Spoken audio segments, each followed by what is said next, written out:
सोलापूर शहरातील 70 फूट रोडवरील अनधिकृत भाजीपाला व फळ विक्रेत्यांचे अतिक्रमण हटवण्याचे काम महापालिकेचा अतिक्रमण विभाग सातत्याने करत आहे। मात्र कारवाईनंतर हे विक्रेते मुख्य रस्त्याच्या बाजूला असलेल्या गल्ली बोळातच आपले स्टॉल मांडून बसत आहेत। परिणामी नागरिकांना व वाहन चालकांना मोठ्या प्रमाणावर त्रास सहन करावा लागत आहे। या पार्श्वभूमीवर महापालिका आयुक्तांकडे विनंती करण्यात येत आहे की अतिक्रमण हटवण्याची कारवाई केवळ 70 फूट रोडपुरती मर्यादित न ठेवता त्याच्या शेजारील गल्ली बोळांतही तीव्र स्वरूपात राबवावी, अन्यथा ही अतिक्रमणे हटवण्याचे उद्दिष्ट सफल होणार नाही।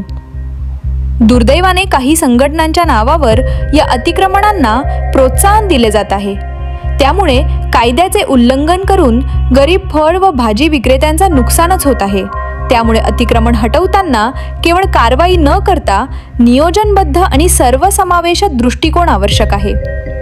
70 फूट रोडसह आजूबाजूच्या परिसरातील अतिक्रमण हटवण्यासाठी महापालिकेने विशेष मोहीम राबवावी अशी नागरिकांची ठाम अपेक्षा आहे।